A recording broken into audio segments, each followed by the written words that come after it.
Olá, meus amigos, estamos de volta no Facebook. Estaremos aí nessa live. Hoje iremos conversar com o nosso amigo especialista em trânsito, Antônio Carlos Gomes, da cidade de Curitiba, Paraná.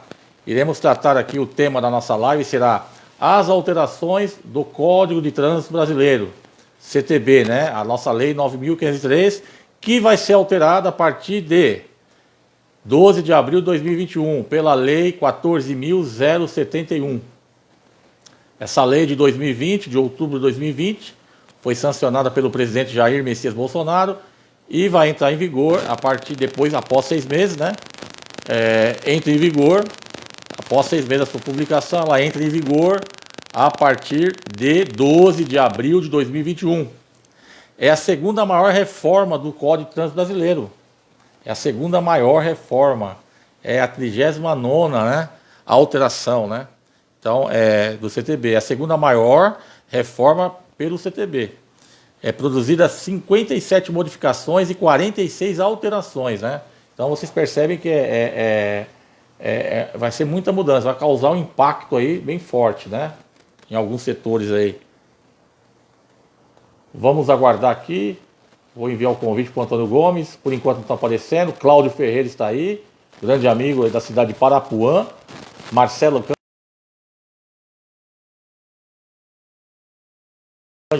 Cunha. Opa, o Antônio apareceu. Antônio, agora vai dar ação, amigo. Gomes.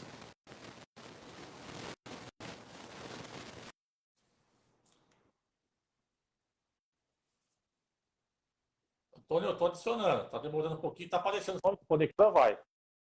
Aí.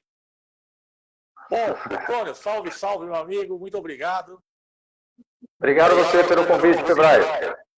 Sempre é uma honra, uma satisfação imensa. É a segunda vez que eu faço uma live com o nosso amigo aí de Curitiba, Paraná, capital do Paraná, e o grande Antônio Carlos Gomes, um grande ser humano, uma pessoa boníssima, humilde, o mesmo know-how que ele tem de conhecimentos técnicos como especialista, é um conhecedor, ele tem um grau de humildade. Então a gente fica muito feliz, muito satisfeito em ter contatos. Infelizmente eu não conheço o Antônio pessoalmente, mas se Deus quiser, eu terei a oportunidade de conhecê-lo.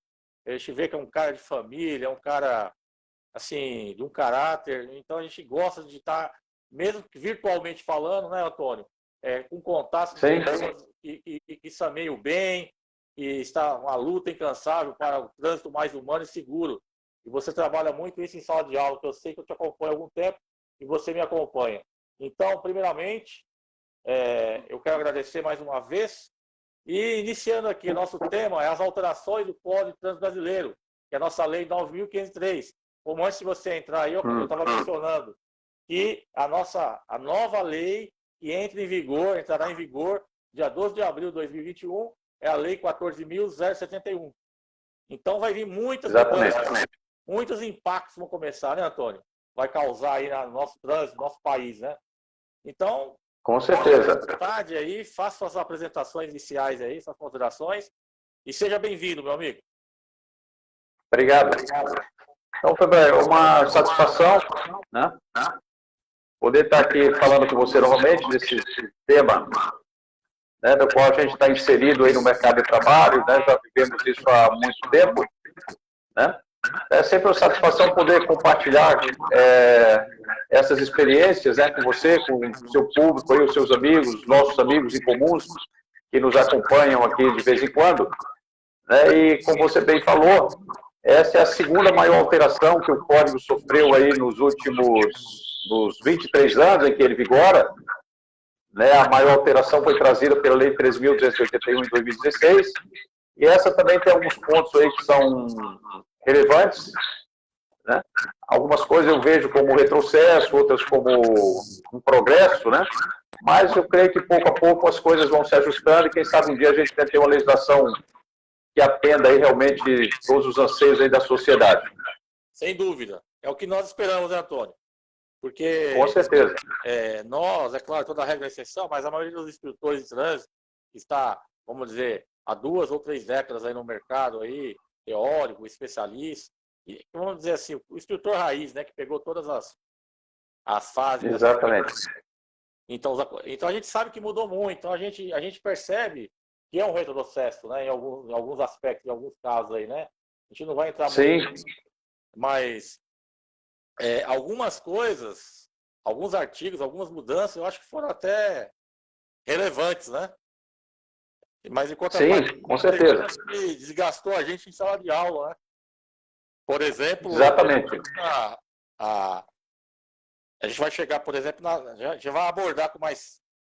Eu não quero passar o carro na frente dos bois, mas o artigo 147, a renovação da CNH, né? Que vai ter a faixa etária, a gente vai falar sobre isso. Então, isso aí já tá um pé para a mudança dos cursos especializados, né? Exatamente. Como diz na gíria, né? Desculpa o termo chulo, mas que a gente fica pensando, a gente que ministra cursos especializados, né? É um pulo, é questão de tempo, né? Então isso daí vai ser exatamente. Bom. E os números, as estatísticas, as vidas humanas, que é a que a gente mais enfatiza na primeira habilitação, ou nos próprios cursos específicos, né, especializados, ou de formação de instrutores. Então, já não víamos assim, a sociedade já não via com bons olhos a nossa profissão, né? Exatamente. Um cidadão, não vou citar nome, de um grupo que eu postei na nossa live de hoje, ele fez um texto desse tamanho, dizendo que é um absurdo, é um motorista, né? Para que tanto curso, tanta exigência? Quase que eu respondi para ele, calma, cidadão, logo vai acabar tudo isso, né? Aí você vai ver o que vai ocorrer, o resultado negativo, né? Não vamos ser pessimistas, essa live o propósito não é isso, não vamos sair do foco, mas a gente sabe que muita coisa não vai ser negativa, né? Lamentavelmente, né, meu amigo? Entrou aqui na live... mas eu penso que... Um segundinho, porque senão eu acabo esquecendo. Me perdoa, Antônio, você me permite eu fazer um... Claro, fica à vontade. O Gessimar Santos é um tenente lá de Araçatuba, reside em Penápolis, aqui na Noroeste Paulista. Aqui. Eu já fiz um ano com ele, há uns 4 anos atrás, o Maio Amarelo, na sala de aula, como policial rodoviário. Fizemos a parceria em sala de aula, foi muito bacana. Ele sempre está nos prestigiando aí. Um forte abraço, Tenente Gessimar Santos. E estou com saudades aí. Em breve nos veremos pessoalmente. O Thiago Moreira está aí também, grande amigo. O especialista também, Everson Vieira, um grande profissional, um grande especialista em trânsito, em direito de trânsito. E tem o Wellington Felipe também está aqui. Pereira. Obrigado, Wellington. Maria Inês Gil está aí, minha esposa Eliana Furtado. Enfim, tem alguns amigos, Rose Ferreira, o Marcelo Cândido Silva, que é um grande profissional, instrutor lá do Rio de Janeiro, instrutor de empresa de ônibus, Cláudio Ferreira Parapuã, a minha ex-professora do SESC-Senat, Andréa Gaspar, de Presidente Prudente, e a Andressa Hernandes também está assistindo. Muito obrigado, Andressa, Cláudio, e todos os demais que eu não citei o nome, decorrer da live a gente vai falando aí, chegando também Silvio Araújo, o Marlon Goldin, que também é de Curitiba, da sua cidade, ele é instrutor dos pesados, o Marlon Goldin, é até bom vocês fazerem um contato aí, quem sabe, surge uma parceria aí. 2 feras aí, vocês quem sabe? Daria uma briga boa no bom sentido, excelentes profissionais. E o Fernando Cavalcante. Que bom. Siga, meu querido. Desculpa, vamos lá.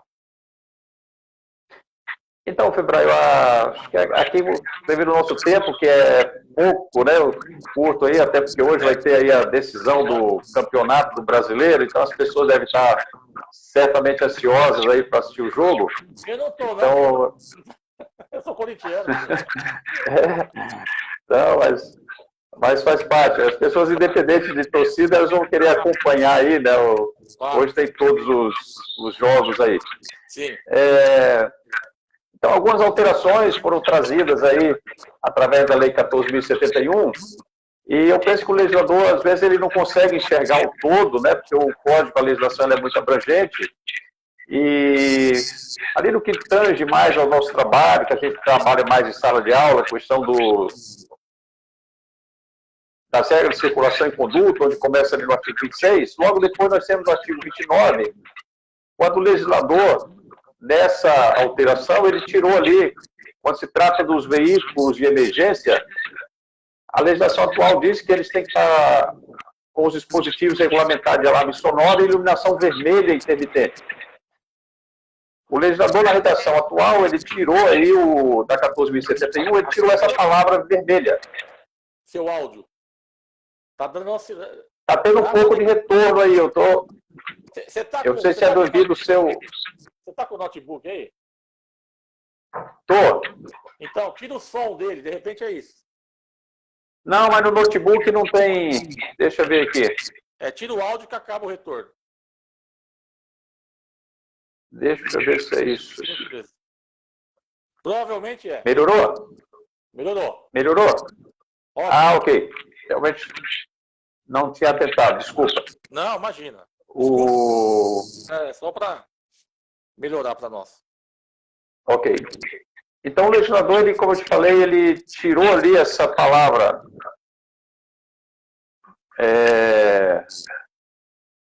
Ainda estou. Melhorou o áudio aí? Está um pouco baixo, mas dá para ouvir legal. Você está está baixo? me ouvindo? Sim, tranquilamente.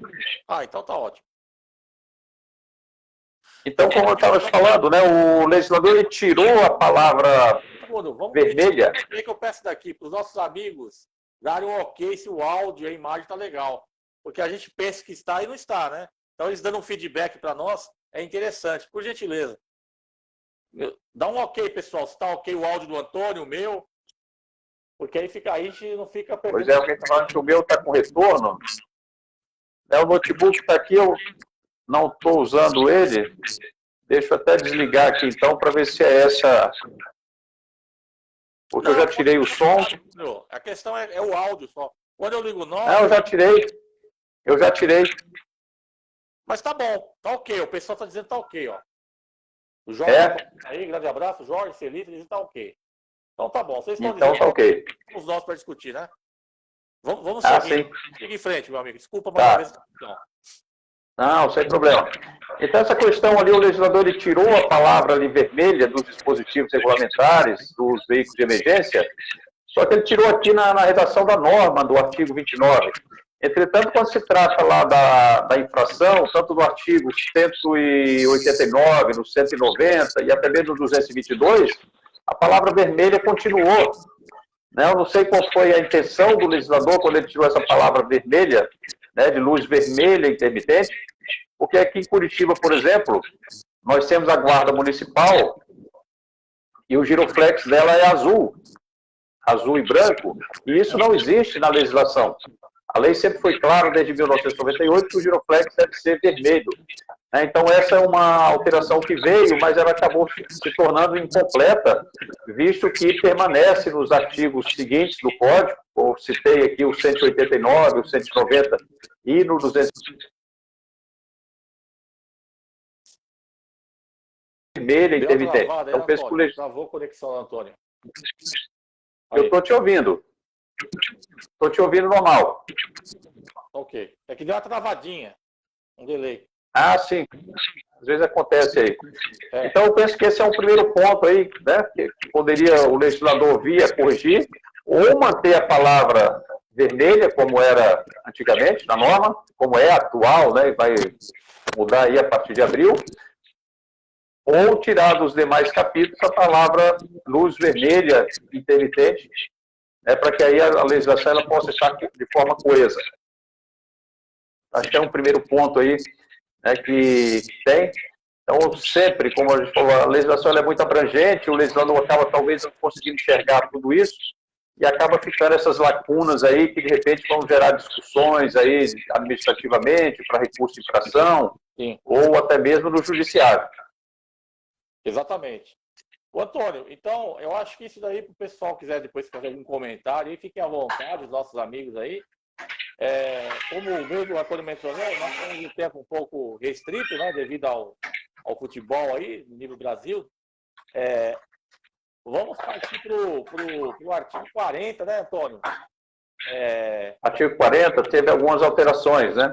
Eu falo para você, antes de você iniciar, que para mim aqui, da minha região, alterou a lei, mas na prática vai continuar igual, porque as rodovias que cercam aqui, a rodovia que cerca ao meu município, os demais da região, é mão dupla, né? Então, sim. Então quer dizer que continua com o farol, que eu acho muito seguro, diga-se de passagem. Agora, rodovias de mão de 2, 3 faixas, né? Uma única, né? Com canteiro central, aquela coisa, 4, 5 faixas. essa não é mais obrigatório os veículos acenderem os faróis durante o dia, né? Exatamente. Eu vejo isso até como retrocesso. Eu vejo isso como retrocesso na legislação, porque os condutores, a população já estava se adaptando a fazer uso da luz baixa nas rodovias, independente de ser pista simples ou pista dupla, né? Mesmo em vias aí com sentido único, eu penso que deveria permanecer obrigatório aí o uso do farol, tendo em vista que alguns estudos apontam que quando nós estamos com o farol aceso, nós aumentamos em 30% a visibilidade do nosso veículo. Então, mesmo que não seja mais obrigatório, como vai realmente deixar de ser, eu penso que os condutores devem continuar fazendo uso aí do farol baixo das rodovias, independente de ser pista simples ou não, né? Porque isso certamente, comprovadamente, isso aumenta muito a segurança aí dos veículos.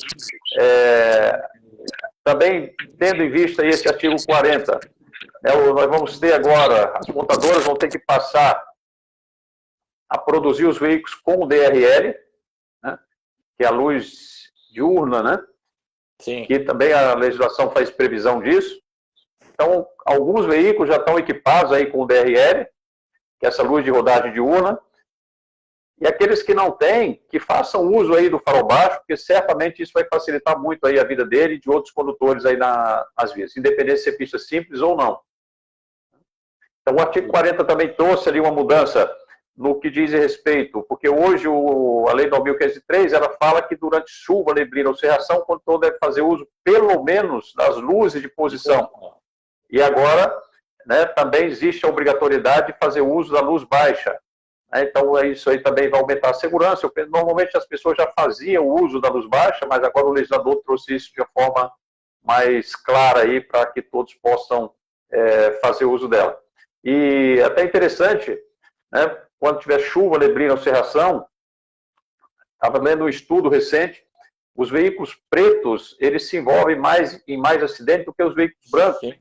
Então, principalmente nessas situações aí de chuva, neblina, cerração, se alguém tiver com um veículo preto ou cinza, esse veículo os demais condutores vão ter uma dificuldade para enxergar esse veículo aí diante dessas situações, porque normalmente os veículos hoje, a maioria deles tem isofilme nos vidros. Então, quando você chega no cruzamento, você está na chuva, neblina ou cerração, certamente o vidro vai estar fechado, e com o isofilme vai ser muito mais difícil visualizar um veículo preto, né?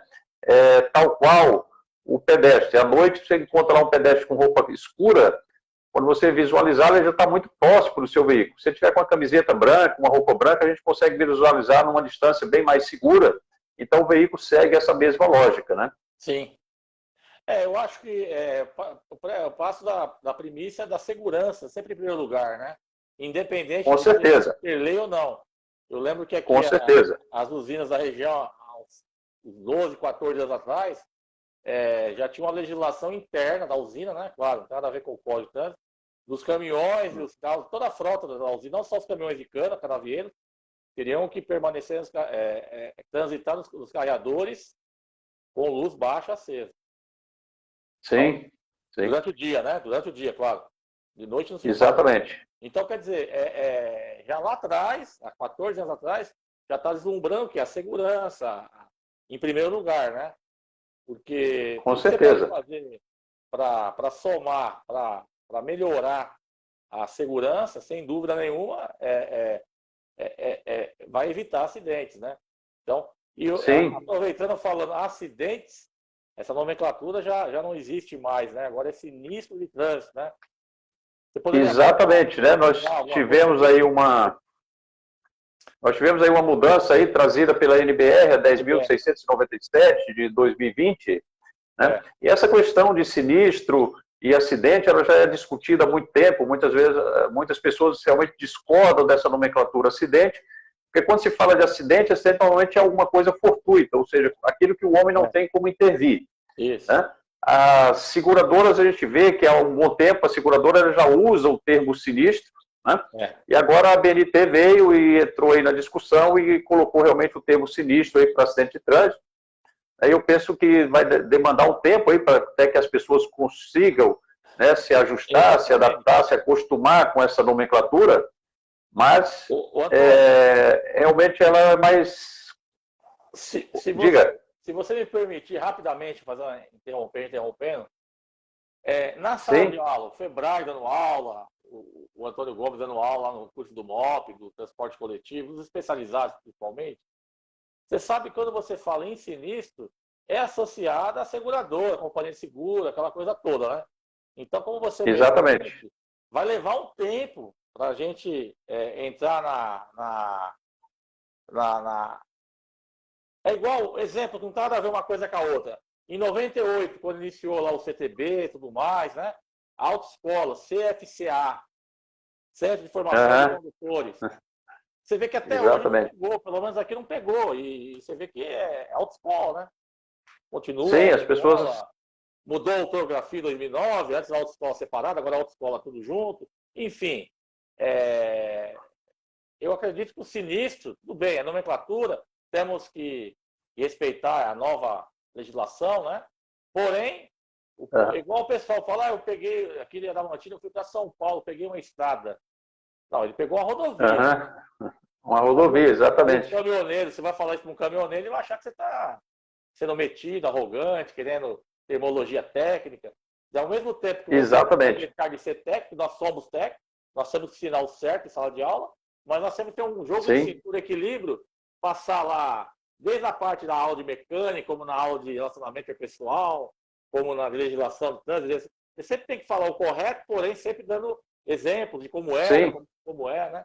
É uma didática também. Acho que mostrar essa responsabilidade nossa enquanto instrutor e mostrar o antes e o depois, né? Queria mandar um abraço aí para os meus irmãos, a Vivi, o Raimundo, que estão assistindo aí, para a Zuleika, uma funcionária aqui, uma servidora do Detran Paraná, pessoa muito gente fina, prestativa. Obrigado aí pela audiência. Então, no que diz respeito ainda a luzes, né, Febraio?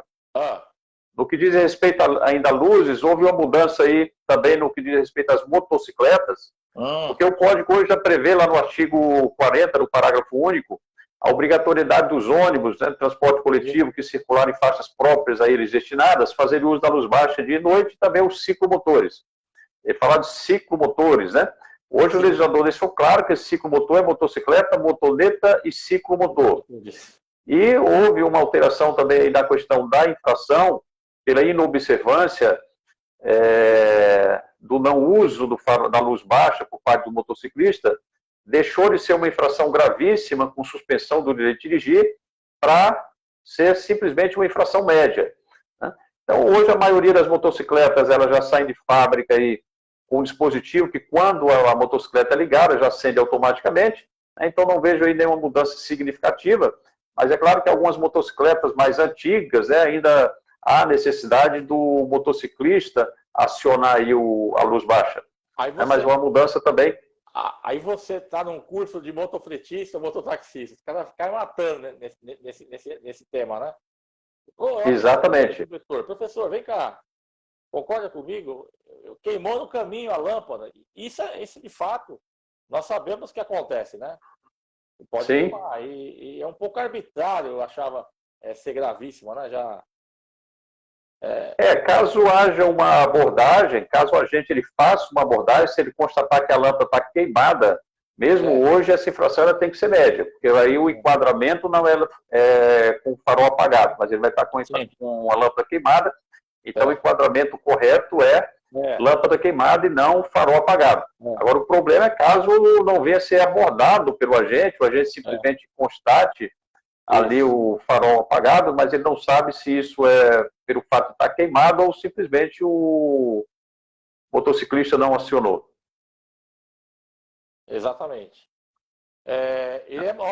Quem transmitiu um abraço para você, Antônio, não posso esquecer, conversei com ele no telefone, o nosso grande amigo, instrutor Lima de Campinas. O Lima? Pois ele me fez um convite para participar de uma live com ele, só que deu certo ainda. Nos dias que eu estou disponível, ele não está, né? Porque agora, por exemplo, ele está trabalhando e eu, sábado e domingo, praticamente todos os finais de semana, eu estou em sala de aula. Então, mas eu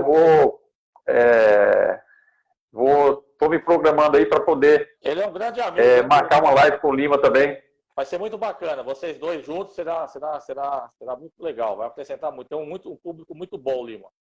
Entrou aí na live agora minha esposa, Eliana. Eliana, muito obrigado pelo prestígio aí, sempre prestigiando minha esposa, também da área, viu? Ela é instrutora. Sim, que bom, que bom. Estou vendo aí também a minha sobrinha lá de Itabuna, na Bahia, a Elma Gomes. Um abraço, Elminha. Beijo para vocês todos aí. Grande amiga também da Prefeitura de Adamantina, a Paula Valeste aqui, a grande profissional também. Grande amigo, obrigado, Paula. O Nivaldo Pereira, um grande profissional da Sambaíba, instrutor de motoristas lá da Zona Norte da capital de São Paulo. E o Fábio Freitas aqui, ó, fiz uma live com ele, fazer outra. Ele está dizendo: boa noite, amigos. Sobre a luz diurna, podemos usar nas rodovias normalmente. Não, o Antônio acabou de explicar, o Fábio, referente a isso. A luz você pode usar. Não tem uma infração que vai te punir por isso. Mas não vai ser mais obrigatório na Castelo Branco, em rodovias duplicadas, né? Então, eu creio que ele esteja falando aí especificamente da luz de rodagem diurna, eu não sei se é isso, que o pai, porque hoje tem o DRL, né? E hoje alguns policiais eles aceitam o DRL hoje, outros não. Mas a partir da entrada em vigor da Lei 14.071, o DRL vai ser aceito, né, em substituição à luz baixa. E o DRL vai ser acrescentado aí aos veículos como equipamento obrigatório, mas isso o CONTRAN vai estabelecer aí no calendário, né, para que possa ser ter todos os veículos aí equipados aí dentro de um determinado período que não foi estipulado ainda pelo CONTRAN.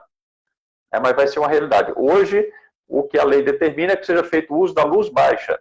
Então, para não correr nenhum risco aí até a entrada em vigor da lei, a gente aconselha que o condutor faça uso da luz baixa, porque já soubemos aí de caso aí que o condutor estava fazendo uso do DRL e foi autuado. Né? E aí, realmente, o policial ele não está errado caso ele venha autuar. Caso esteja hoje, né, só com DRL.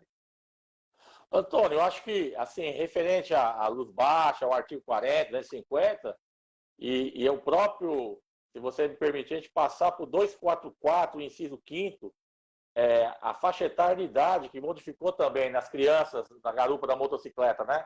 Hoje, da motocicleta. É 7 anos e meio, e a partir de 12 de abril de 2021, com a Lei 14.071, alterou a 9.503, sendo que a faixa etária de idade é 10 anos. Qual a sua opinião 10 anos. sobre isso? Na prática, você acha que é melhor, é mais seguro? Isso deu uma corrigida na legislação, na redação anterior? O que você me diz? Eu penso que sim, Febraio. No meu ponto de vista, criança com 7 anos, ela não vai ter condições de ser transportada de forma segura ali, né? O pai não precisa nem ser obeso, né, para que a criança tenha dificuldade para abraçar o pai e segurar ali, para que ela seja transportada de forma segura até a escola, até um parque, ou passear aí em qualquer circunstância que ela venha andar de motocicleta. Então, eu penso que isso é um ponto positivo da lei, aumentar essa idade aí de 7 para 10 anos. Concordo. Né? E aí, certamente as crianças vão ser transportadas de forma mais segura. Hoje você vê criança e o pai, às vezes ele tenta, é difícil, a gente sabe a situação financeira do brasileiro, principalmente nos dias atuais, às vezes ele, para economizar um transporte escolar ou coisa parecida, ele mesmo leva o seu filho para a escola. E não é raro a gente encontrar situações com o pai levando aí 2 crianças aí menores, até mesmo de 7 anos, né? Bem menos de 7 anos, chegando nas creches, nas escolas. Então, penso que tem que existir uma fiscalização mais efetiva. Antônio, na minha região aqui, eu vejo pessoas, pais e mães, repito, não é nada pessoal que eu estou falando, nem estou citando os nomes, nem nada disso, mas pais e as crianças menores, até de 7 anos, até da legislação atual. Você vê que a criança pequena, sim, ela vai levar nem na escola, vai levar na casa da mãe, que ela trabalha fora. Eu fico com pena, por um lado. Ao mesmo tempo que eu fico com dó e com pena, eu fico indignado. Aí, como instrutor, como conhecedor da matéria ali, a gente fala, meu Deus, se der uma freada ali brusca, qualquer imprevisto, pequeno que seja, né? Coisinha boba. Exatamente. Vai ser, se não for fatal, vai dar sequelas irreversíveis. Porque está sem capacete. Irreversíveis. Sem capacete. Não é nem com capacete grande, sem capacete. Literalmente sem capacete. Exatamente. Então, isso é bastante perigoso. É tão cultural que eles acabam achando que é normal. Exatamente. Entendeu? Exatamente. É lamentável. Tem alguém aqui fazendo uma pergunta. Pode ler. Fernanda Arruda, quanto ao toxicológico para a categoria CDE a cada 2 anos e 6 meses, né? Vamos chegar lá. Para fazer o exame. Então, você vai abordar mais para frente, né? Que eu vi a pergunta aqui, mas então vamos deixar aí, você vai seguindo aí, vamos seguindo o nosso itinerário aqui. Não perder o foco, né? Eu gostaria que nós tratássemos agora, se você me permitir, é claro, né? Fernando, fica tranquilo que o feedback dá. Nós vamos chegar aí. Nós estamos chegando. Nós vamos falar agora do artigo 147, né? Que é a renovação da CNH, né? 147. Ali a questão dos prazos, né? Isso. Exatamente. O que você me diz da habilitação, né? Então, Febraio, nós já tivemos uma época, eu não sei se você passou por isso, se alguém que está nos assistindo passou por isso, mas a minha habilitação, por exemplo, eu tirei minha habilitação em São Paulo, e quando eu tirei minha habilitação, acho que eu tinha 20 anos, se não me falha a memória, e eu só precisei renovar quando eu atingi 40 anos. Isso eu acho temerário, né? Isso eu acho perigoso. Nós já tivemos aí, então, antes a pessoa tirava a habilitação com 18 anos, só ia renovar quando completasse 40 anos. Aí veio para 5 anos, veio aí para 5 anos, que eu penso que seja um prazo razoável, até porque hoje nós temos um número muito grande de pessoas que passam a sofrer de depressão. Ela tem problemas psicológicos. Se essa pessoa for submetida a um exame de aptidão física e mental somente a cada 10 anos, isso é um prazo muito grande. Em 10 anos, muitas pessoas podem passar a sofrer aí de um problema psicológico qualquer e acabar sendo difícil para ela conduzir o veículo aí na via pública. Porque o nosso trânsito hoje ele é muito caótico, é uma situação muito estressante. Não, né? Não só psicológico, como... Problemas de visão, exatamente. Alta, enfim... Exatamente, a pessoa pode ter aí um AVC, passar a ficar com um membro aí, perder os movimentos de um membro, e a habilitação dela está válida aí por 10 anos. Então, eu penso que isso aí foi um ponto negativo nessa nova legislação. Apesar da maioria das pessoas enxergar isso como uma coisa boa, nós, né, enquanto educador de trânsito, nós temos uma outra visão, aí a gente, né? A gente acaba pensando mais e priorizando a segurança. Mas o legislador, muitas vezes, infelizmente, o projeto de lei 3267, que foi o que originou a lei 14.071, ele tinha muitos pontos ali que envolviam questões políticas, de interesses políticos, então isso acaba fazendo com que o legislador ele não enxergue realmente a necessidade, né, de legislar de uma forma mais segura, buscando realmente zelar pela incolumidade daqueles que fazem parte do trânsito aí. Então, eu vejo isso como um ponto negativo, né? Claro que as pessoas gostaram, né? As pessoas gostaram, só que, no entanto, a gente tem que pensar nessas situações ainda, que talvez sejam exceções, né? Mas que todos estão... Foi um gesto populista, né? Para ganhar... Com certeza. Agora, as pessoas entendem a gente errado quando falam de capacitação, de qualificação. Se hoje os cursos especializados a cada 5 anos, igual a habilitação, a cada 5 anos para renovar, mesmo assim sabemos que tem vários problemas culturais aí no trânsito, sabemos que infelizmente ainda por conta de não ter tido educação no trânsito do passado, há 30, 40 anos atrás, até desde o CTB em 98, enfim, não vamos entrar muito em detalhes. A questão é que nós sabemos que esse processo, a conta vai vir daqui 2, 3 anos, né? Quando começar o estatístico começar a subir. Se já está ruim, se nós não conseguimos lá em 2011 a 2020, lá na ONU, né? Não conseguimos atingir um número satisfatório, pelo contrário, ficamos praticamente em penúltimo lugar, né? Exatamente. Então, o Brasil é muito ruim quando se trata aí dessa questão de prevenção, de segurança no trânsito. A gente não vê sendo aplicado aí nenhuma ação. Não. Deveria existir alguma ação permanente, né? Focada aí para a redução de acidentes, mas, no entanto, não existe.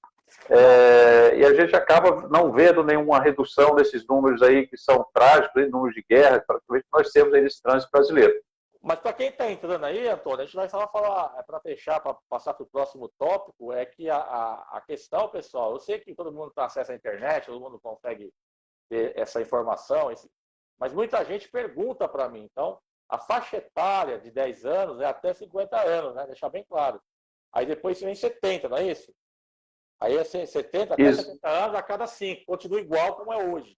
Mas a faixa etária Exatamente. é 70.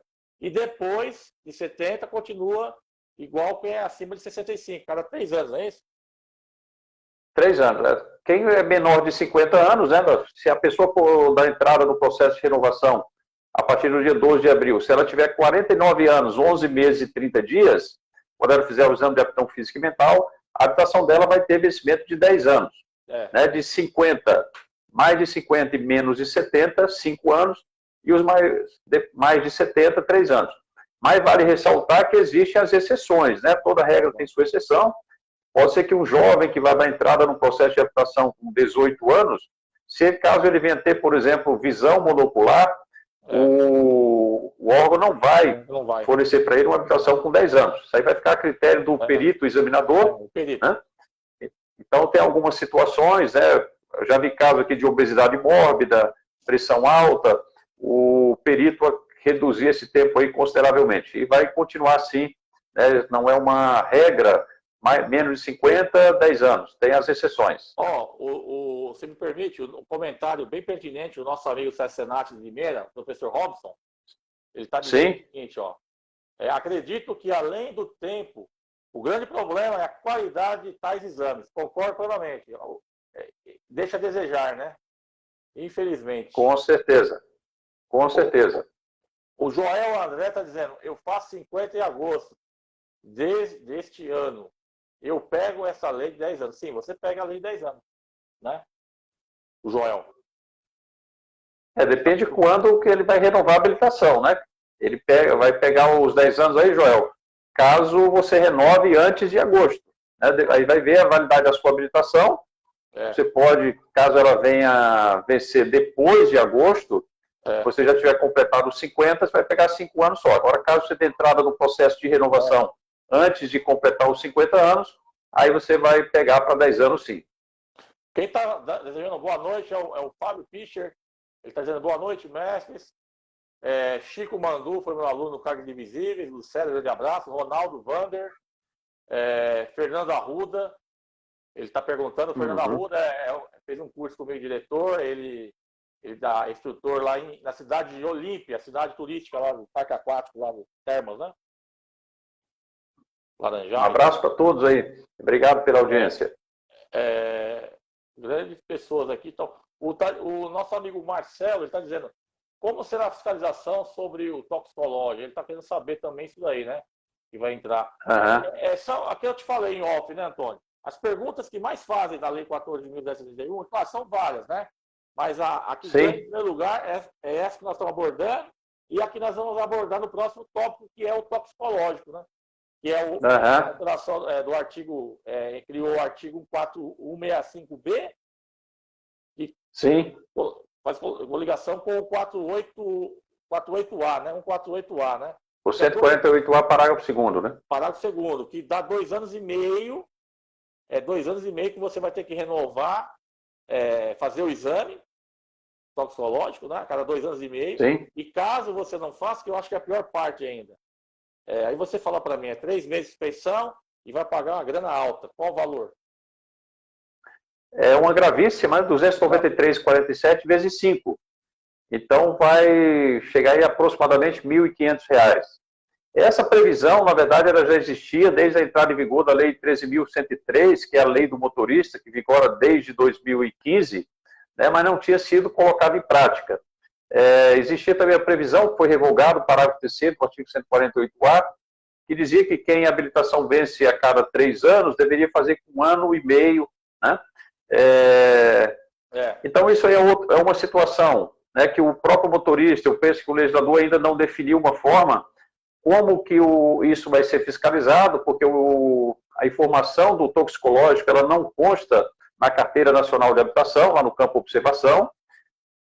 Eu vejo como a penalidade para o motorista, uma infração gravíssima, e suspensão do direito de dirigir com uma penalidade extremamente severa, porque as infrações de trânsito elas devem ser aplicadas conforme a conduta. Sim.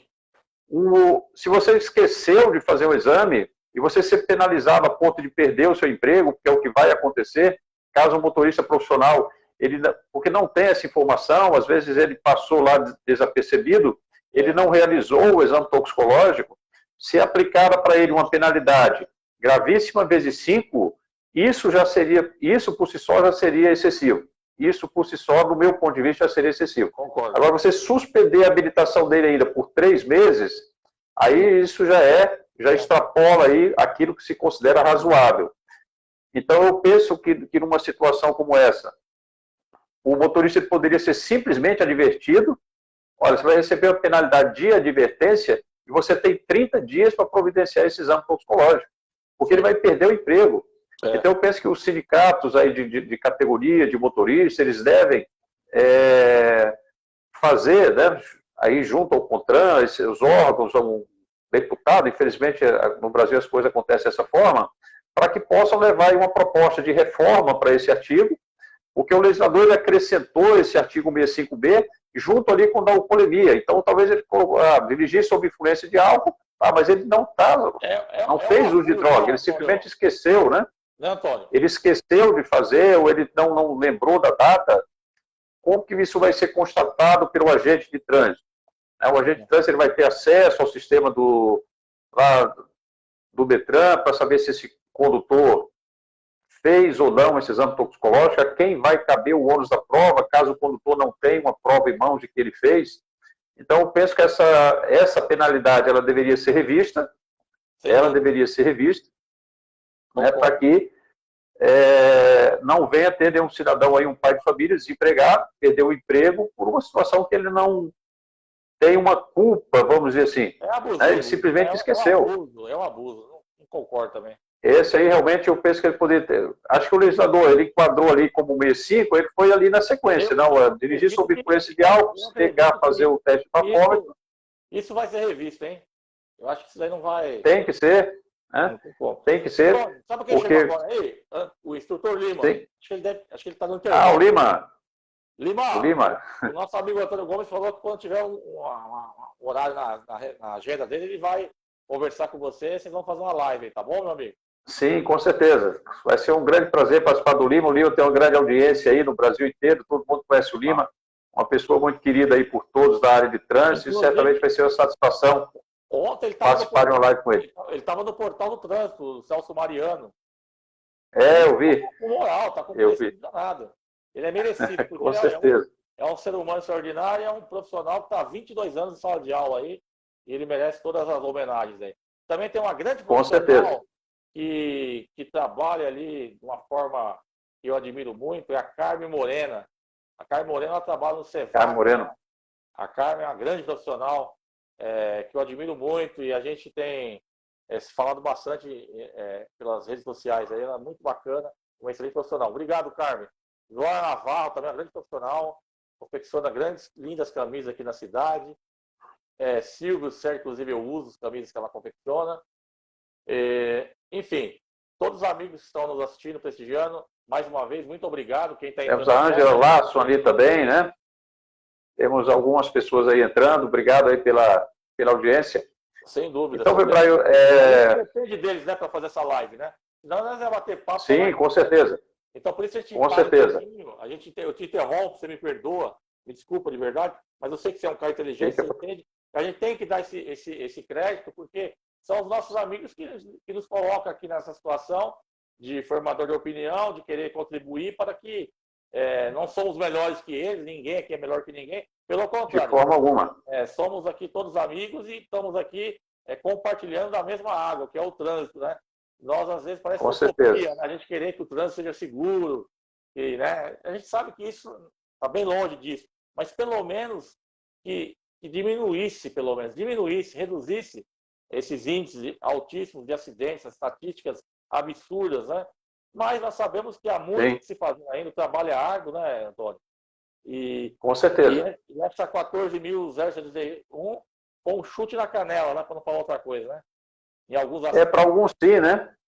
E voltando a falar dessa questão do toxicológico, num primeiro momento eu penso que o presidente da República ele pensou em, de certa forma, beneficiar o motorista profissional, só que com essa exigência aí do toxicológico a cada 2 anos e meio, que eu não sou contra ela, muito pelo contrário, algumas empresas aqui no Paraná, elas obrigam o motorista a fazer anualmente o toxicológico, então penso que o prazo ali não é o problema, o prazo é essa penalidade que vai ser aplicada para o motorista que, porventura, venha a esquecer simplesmente de fazer o toxicológico, ele ser penalizado com uma infração gravíssima, além do mais, uma suspensão do direito de dirigir por 3 meses, que, consequentemente, vai fazer com que ele perca o emprego. E aí, né, uma coisa que eu acho assim desproporcional, me permita, eu não sei se você ia abordar essa situação, por exemplo, essa situação é gravíssima, vezes 3, com suspensão por 3 meses, mas, por outro lado, o motociclista que tivesse com um capacete sem viseira, sem óculos de proteção, o passageiro da motocicleta com capacete sem viseira, sem óculos de proteção ou em desacordo com o estabelecido pelo CONTRAN, essa infração passa a ser simplesmente média. Então, as infrações, elas são aplicadas conforme a conduta, conforme a gravidade da conduta, disso gerar uma lesão, um acidente ou coisa parecida.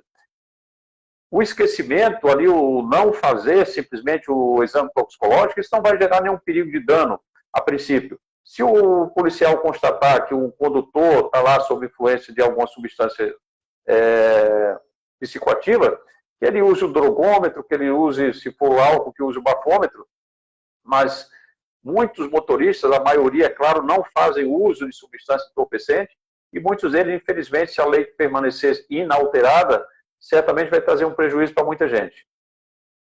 Enquanto que o motociclista, né, que estiver sem viseira, que o risco é muito grande, ele vai ser penalizado simplesmente com infração média.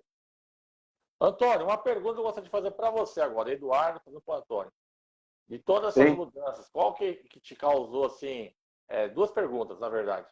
Qual que você achou mais positivo no seu ponto de vista, que vai agregar mais valores na vida das pessoas? E qual foi a pior alteração? Começa pela melhor. Pela melhor? Eu vejo essa questão da criança, né, da criança ser exigido que criança somente com 10 anos possa andar na garupa da motocicleta. Eu vejo que isso aí talvez seja, no meu ponto de vista, a medida mais positiva, né? E a negativa, no meu ponto de vista, eu sou uma pessoa muito legalista, vamos dizer assim, até talvez por ter formação em direito, a gente acaba vendo algumas coisas de uma forma mais legal. Quando você estipula lá que um condutor que exerce atividade remunerada, ele vai poder fazer um curso preventivo de reciclagem e você exclui os demais, isso fere a Constituição. A Constituição Federal diz que todos são iguais perante a lei, sem distinção de qualquer natureza. Então, se não existe distinção de qualquer natureza entre todos os cidadãos brasileiros, por que um vai ser privilegiado podendo fazer um curso de reciclagem preventivo de reciclagem, né? E os demais não? Então, tem pessoas que não exercem a profissão de motorista, né, propriamente dita, só que, no entanto, ele depende do veículo para trabalhar. Ele é um representante comercial, ele é um vendedor, né, que ele depende do veículo. Se ele tiver habilitação suspensa, ele vai certamente ser penalizado de uma forma muito severa.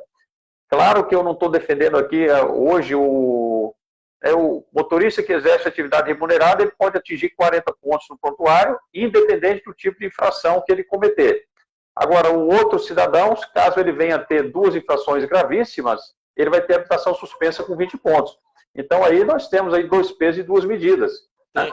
Se a Constituição, repetindo, né, se ela diz que todos são iguais perante a lei, que todos, então, têm o direito de ter sua habilitação suspensa só quando atingir 20 pontos. Isso, inclusive, pode ser discutido judicialmente, né? Isso fere realmente um princípio constitucional, que é o princípio da isonomia, né? Então eu vejo isso aí como um ponto negativo, né? Você beneficiar um e não beneficiar o outro. Então, acho que a lei ela é igual para todos, a mesma coisa é o legislador, né?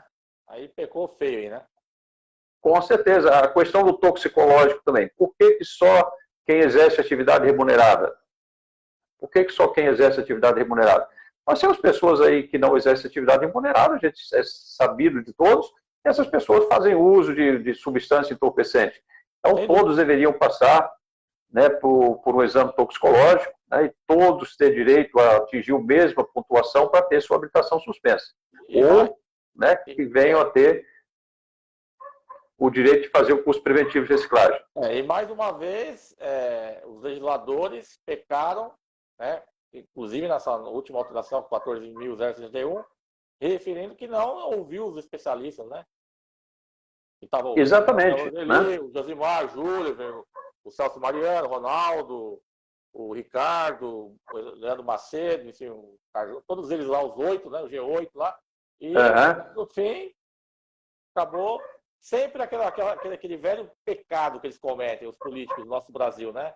Eles não ouvem, desde os especialistas, lá os tem know-how, mestrado, doutorado lá no assunto, até os que estão lá embaixo, em salas de aula, né? Em pátios de empresas de transportadores, de caminhão, de ônibus, né? Instrutores especializados como nós. Sim, eles acabam nunca, o SESC-Senat, instrutores do SESC-Senat, tem muitas pessoas que têm experiência vivencial, teórica e prática ali, que vai agregar valores, que vai enriquecer, que vai duas cabeças, pensa melhor que uma, e assim por diante. Mas o interesse outro, né? O interesse deles é outro, nós sabemos. Não vamos entrar em detalhes. Infelizmente, né? Infelizmente tem essa... O Febraio entrou na live também, trazer um forte abraço. Que bom, um abraço para ele, né? Fez aniversário aí recentemente. 80 anos. Um abraço aí, seu Paulino. É oriundo do transporte coletivo passageiro da cidade de São Paulo, por mais de 30 anos. E também foi instrutor também, então tem um grande know-how aí. Agora ele está aposentado. O Robson está dizendo o seguinte, ó, o Robson, amigo nosso lá de Limeira, o professor Robson está dizendo, o toxicológico que ser feito para todos os portadores de categorias C, D e E, não... acho que ele tá fazendo uma afirmação, né? Isso aí já vem. Isso aí já vem de uma certa data aí, né? Desde 2015. Quem vai se habilitar ou renovar C, D e E, obrigatoriamente tem que fazer o toxicológico, independente de exercer atividade remunerada ou não. Eu lembrei de um assunto que é polêmico, assim, agora está um pouco mais embaixo, mas acho que o pessoal entendeu. Mas para quem não entendeu, o ônibus articulado lá, agora a resolução 789 explica melhor também, né? Você não é obrigado, não é obrigatório mais o motorista ser habilitado na categoria E para conduzir um veículo articulado, e sim a D. Sim. Né? Cai muito essa pergunta para você, Gabriel. Acho que principalmente no coletivo, né? O pessoal faz, sim.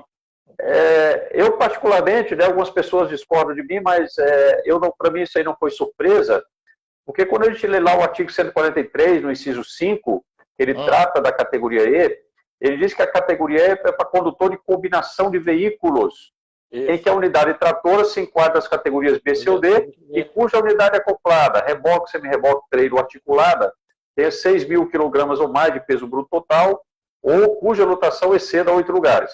Então, se a categoria E é para condutor de combinação de veículos, o biarticulado, o articulado, ele nunca foi uma combinação, ele é um único veículo. Ele tem uma única placa, ele tem um único CRV.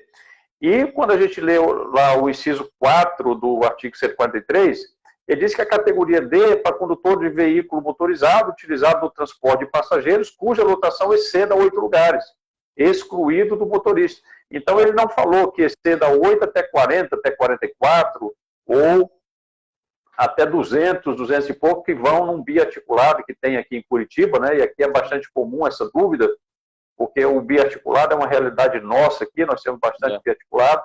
Então, isso para mim não foi novidade, eu acho que veio só para esclarecer. O legislador ele colocou alguns pontos ali, ele até esmiuçou. O legislador não, né? A Câmara Temática, porque a 789 ela tem uns absurdos ali, que não dá nem para entender como que alguém escreve aquilo. Né?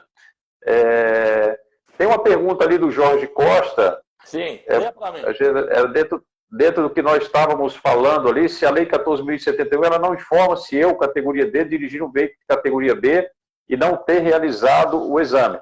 No meu ponto de vista, Jorge, ela informa sim, né? Porque o artigo 165B, que foi acrescentado aí ao Código, ele diz que conduzir veículo para o qual seja exigida a habilitação nas categorias C, D ou E. Então, ele deixa claro, conduzir veículo para qual seja exigida a categoria C, D e E. Então, isso dá a entender que se o condutor estiver dirigindo um veículo de categoria B, né, ele não vai precisar, ele não vai poder ser autuado, né? A autuação vai ser caso ele esteja dirigindo um veículo de categoria C, D ou E, que é o que deixa claro aí a redação aqui do artigo 65B, né? Então, só nessa situação aí que eu vejo a possibilidade. Se tiver, mesmo tendo a categoria E, que é o meu caso, por exemplo, eu tenho categoria E, mas eu não dirijo veículo de categoria C, D ou E. Né? Então, se eu tiver nessa situação e não tiver feito o exame toxicológico, o agente de trânsito ele não vai ter nenhum embasamento legal para me autuar. Tá? Creio que seja essa a sua dúvida. Esse é o meu ponto de vista. Não vejo o embasamento aí para ser autuado caso você esteja com a categoria B. Sim. Outro ponto, né, Febraio, que eu acho que a gente até passou aí, só voltando um pouquinho aí nos artigos, é a questão da criança, né, ser transportada agora até 10 anos, isso. Tem que ter um assento de elevação adequado para ela, um assento adequado. Hoje a legislação prevê, né, que crianças com até 7 anos e meio devem fazer uso aí de um assento, e a redação aí a Lei 14.071 diz que crianças agora menor de 10 anos e que não tenham 1,45. Né? De novo, aí o legislador também já é muito detalhista. Será que o agente de trânsito ele vai ter uma trena para medir essa criança? Saber que a criança tem ou não 1,45 m? Será que os pais vão ficar andando com certidão de nascimento de criança? A criança tem 9 anos, está lá no banco da frente, ó, meu filho tem 10, mas eu não estou com a certidão de nascimento dele. Como que vai se constatar que essa criança tem ou não 10 anos? Como que o agente vai se certificar essa criança tem 1,45 m? Não tem treino homologado aí pelo CONTRAN para medir estatura de criança. Então, são os detalhes. É claro que o legislador ele pensa na segurança. Eu vejo que, nesse sentido, ele pensou numa segurança, porque a ONG Safety Kids, né, Criança Segura, ela já estabelecia essa estatura de 1,45 m para que a criança possa ser transportada no banco da frente de forma segura. E agora o legislador acabou pegando essa informação e jogando na lei. Só que ele acaba criando problema aí para o agente de trânsito, porque o agente não vai ter treino, como nós falamos, para poder constatar essas informações, o pai da criança não vai estar lá com a certidão de nascimento da criança. Então, são coisas que a lei prevê, mas que tem uma certa dificuldade aí para aplicabilidade. O Robson está dizendo uma coisa interessante aqui, ó. Os cintos dos nossos veículos, cintos de segurança dos nossos veículos, são projetados para pessoas a partir de 1,45 m. Porque senão enforca. Né? Exatamente. Sim, isso vai pegar o pescoço da criança, né? Por isso a necessidade do assento de elevação. Sim. A outra pergunta que o nosso amigo está insistindo aqui, vamos lá. O Fernando Arruda. Olha o parágrafo único.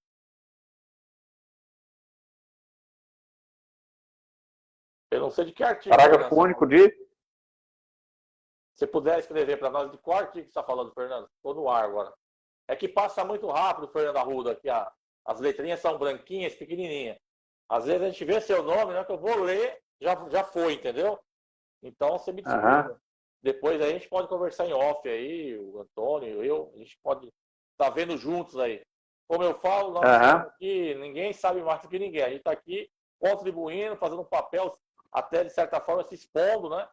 Mas eu estou mais tranquilo nesse aspecto, porque quem me conhece pessoalmente, ou no caso você virtualmente, mas já deu para perceber que a gente não está medindo forças e nem conhecimento, ao contrário. Muitas coisas que eu sei você não sabe e vice-versa, né? A gente está aqui para... Exatamente.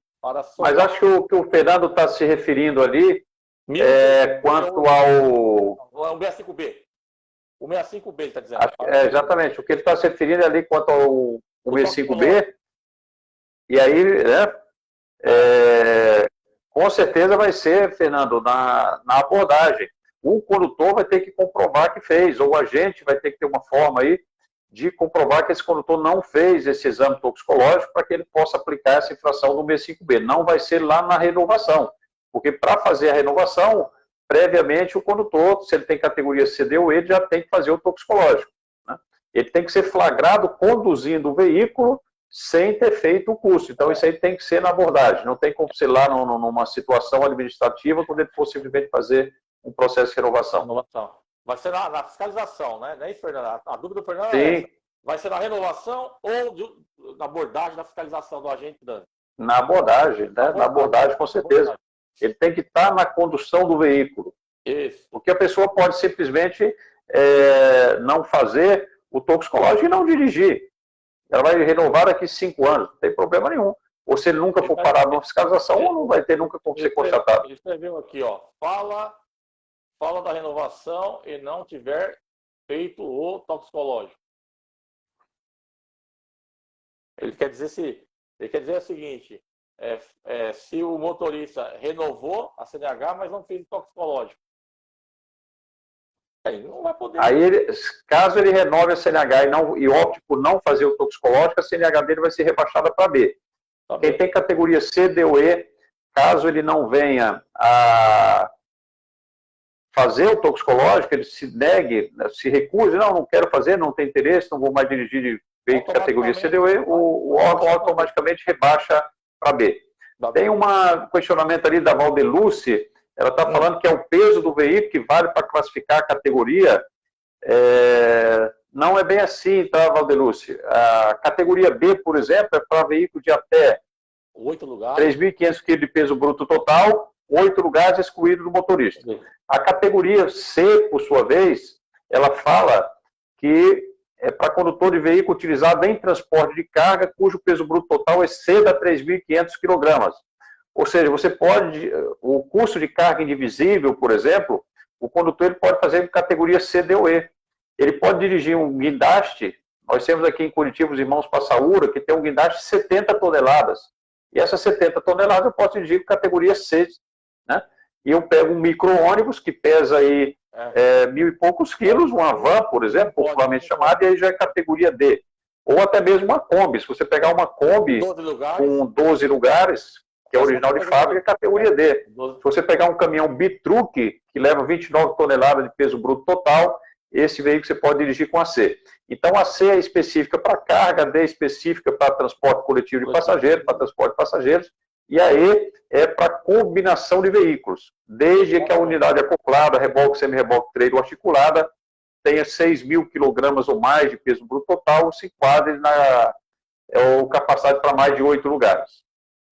Não é o peso que vai estabelecer a carga. Aproveitando o gancho do que o Antônio está falando, né, sair um pouquinho fora, se você me permite, Antônio, quem vai iniciar agora, querer fazer um curso da Resolução 789, 50 horas aulas, formação do transporte de produtos perigosos.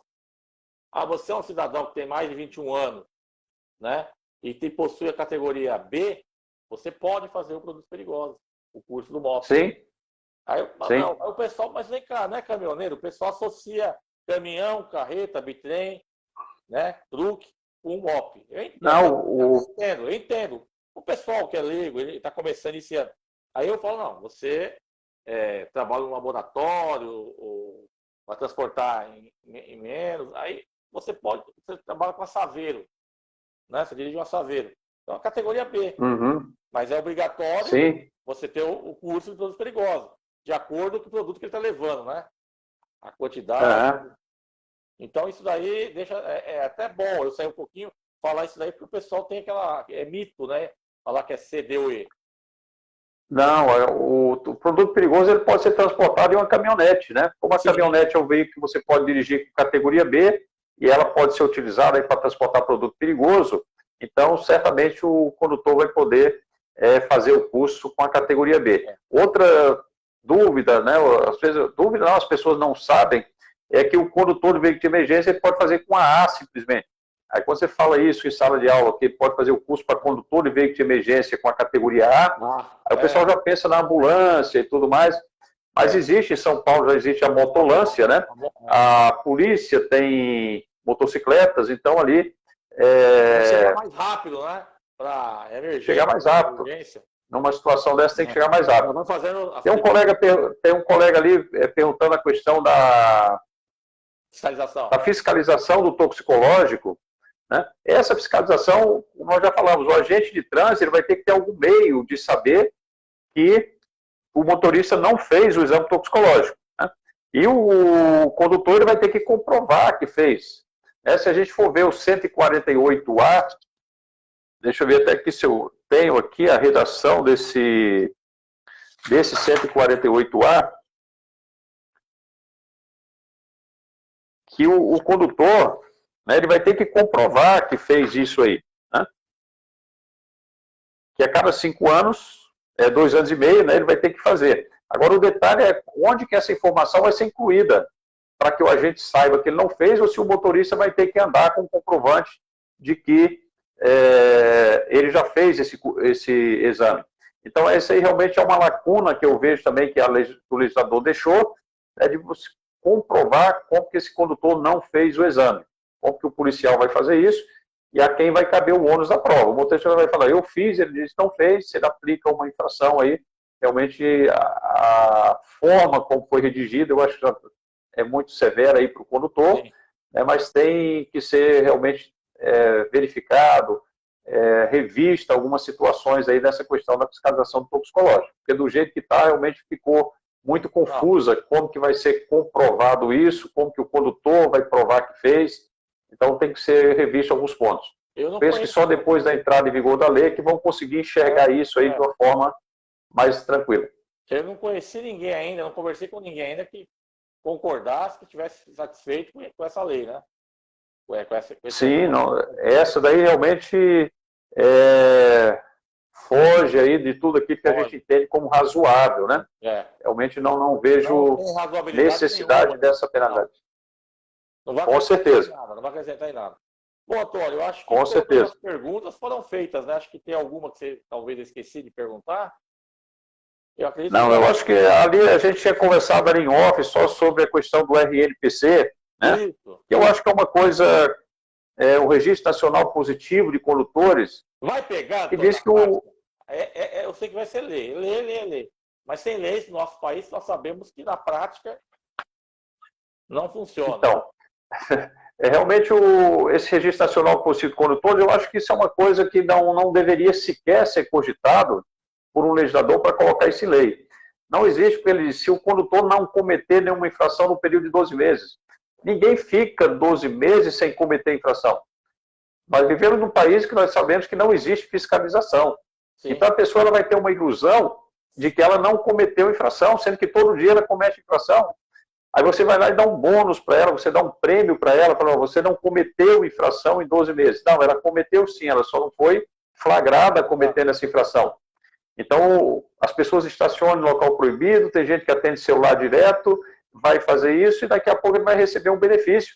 E o pior de tudo isso é que o legislador ele disse que a União, os estados, o Distrito Federal, os municípios poderão utilizar esse registro nacional positivo de condutores para conceder benefícios fiscais.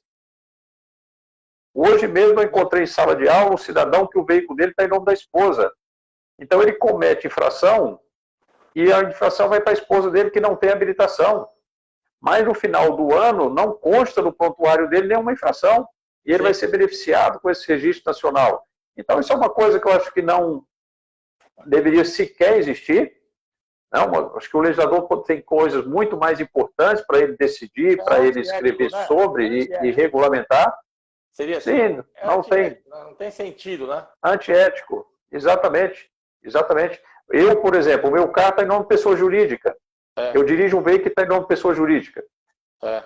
Eu cometo uma infração, vai para a pessoa jurídica, eu pago duplicado e eu vou ser beneficiado com isso. É complicado. Não, eu cometi a infração. Então, não vejo nenhuma necessidade de ter isso. Né?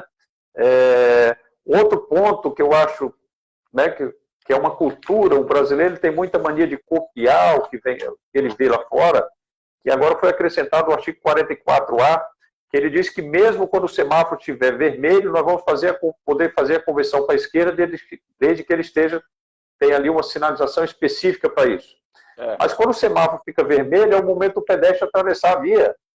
Aí como nós vamos permitir que ele faça essa conversão para a direita? Isso acontece hoje nos Estados Unidos, né? Nos Estados Unidos, alguns estados lá já têm essa norma. Entretanto, aqui no Brasil isso não é uma realidade, isso aí eu penso que vai ser um problema também, até as pessoas se adaptarem a isso, né? E eu penso que vai trazer problemas e não solução. Tinha coisas mais importantes aí para serem decididas. Exatamente. Quantas coisas mais importantes que era para sanar, para resolver, para equacionar, eles se pegam em coisas assim que desnecessárias, né? Então com certeza. Está prestando um desserviço, né? Com certeza. Infelizmente. Eu acho que não é esse o papel do legislador. Não. infelizmente. Mas nós sabemos, já estamos há alguns anos aí, e nós tivemos sempre essas surpresas agradáveis, né? Infelizmente. Lamentavelmente é complicado. Infelizmente. Bom, meu querido, eu acredito que acho que nossos amigos aí devem estar com certeza satisfeitos com as respostas, com clareza, objetividade, o nosso amigo especialista em trânsito, né, e o Antônio Carlos Gomes. Eu acredito que não deixou ninguém no vácuo, né? Vamos dizer assim, pelo contrário. Se tiver ficado alguma pergunta aí que tenha sido feita aí, a gente responde depois aí por mensagem aí, com certeza não vamos deixar ninguém sem resposta. Não. Até peço desculpas, aproveitando eu, Eduardo, o nome do Antônio, se a gente não respondeu para alguém, repito, quem entrou agora na live, é que as letrinhas são pequenininhas e passam rápido. E existe também um tempo, né? Como o próprio Antônio, nós combinamos fazer 1h10, devido ao futebol de hoje, muita gente já querendo sair, inclusive o Antônio, querendo assistir um jogo. Não, tô bem tranquilo, não quanto a isso aí não. Brincadeira. Estou sossegado. Mas é isso aí, pessoal. Eu acredito que, Antônio, eu acho que foi formidável a live, mais uma vez. Não poderia ser diferente, vindo de você. Repito, porque entrou agora. Obrigado. É um ser humano extraordinário, um chefe de família, um pai de família excepcional e um profissional que dispensa comentários, né? E detalhe, gente, na atual conjuntura, tem muitos amigos especialistas, tem muitas pessoas que têm um know-how grande, claro. Não estou querendo generalizar. Mas não tem generosidade como o Antônio, sempre preocupado com os amigos, nunca deixa ninguém na mão, você não pode responder no momento, depois ele vai e responde, dá um feedback, ele não deixa ninguém assim, olhando para cima. Então isso daí é um ponto positivo que eu falo em público, desculpa, mas você é um profissional excelente, um ser humano muito bacana, vamos falar popularmente falando, um cara, gente como a gente, né? Então isso daí torna você o diferencial como ser humano. Tá bom, Antônio? Obrigado, Febraio. A admiração é recíproca, né? Eu também admiro aí o seu trabalho, a sua humildade. Obrigado mais uma vez aí pelo convite. Obrigado ao pessoal aí que participou da live, né? Com suas perguntas, com suas dúvidas. Certamente, como a gente já falou, né? Caso não tenha sido respondida alguma aqui ao vivo, a gente responde aí por mensagem, com certeza. Pode entrar ali no meu perfil também, mandar alguma dúvida lá que tenha, e a gente responde com certeza. Olha lá, o nosso amigo Robson está nos elogiando aqui, parabenizando, dizendo que parabéns, professor Eduardo, Carlos e Antônio, Carlos, pela excelente live, muito esclarecedora, e muito obrigado. Também é um grande conhecedor, o Robson, aí, de produtos perigosos como você, viu, Antônio? E a Jaqueline. Que bom, obrigado, Robson. Um abraço para você. Vocês três são minha referência no MOP, cara, sinceramente, de verdade. Nós não vemos a Jaqueline na live, né? Talvez ela deve estar em trabalho, com certeza, senão ela estaria aqui ao vivo. Ela tem muitas atividades também, né? Mas vamos deixar aqui registrado um abraço para a Jaque também, que é uma grande profissional, um grande ser humano. Com certeza. Também, que sempre está nos auxiliando, a gente está ajudando, faz esse feedback. E a nossa amiga de terça-feira, que fez a live, a Cíntia, ela também transmitiu um abraço para você, é de Belo Horizonte, ela trabalha com os motoristas habilitados, ela faz um trabalho muito bacana lá, é uma referência que é a empresa dela, não só para motoristas, como motociclistas, né? Então, ela está evoluindo bastante e conseguindo resultados satisfatórios, né? Que é o mais importante, né? Que ótimo. Não é um trabalho só... Isso é o que vale. Exatamente. Isso é o que vale. Exatamente. Então, Antônio, mais uma vez, muito obrigado a você, aos nossos amigos. Obrigado a você, meu irmão. E estou à disposição. E muito obrigado. E um forte abraço a Obrigado a você. E vamos aguardar novas oportunidades aí, tá bom? Com certeza.